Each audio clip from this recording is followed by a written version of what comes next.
ден! Вкъщи стана време за обяд. За днес имаме копринен червей. Това е червят, от който се прави коприната. Много е сочен, разбира се, леко лютив, но е вкусен. След това имаме ларва от пчела. Почти развита, това е голяма ларва от пчела.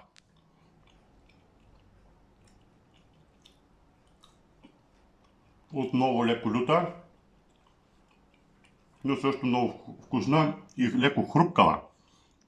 След това имаме малки, това са бебенца пчели, бебе ларви от пчели.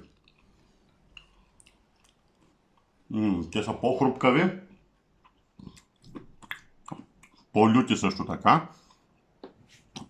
За основно имаме скакалец.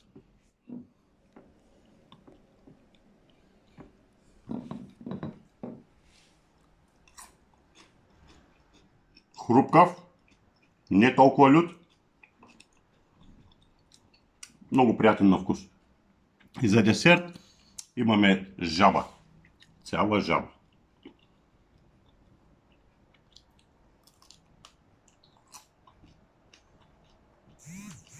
И сушена е,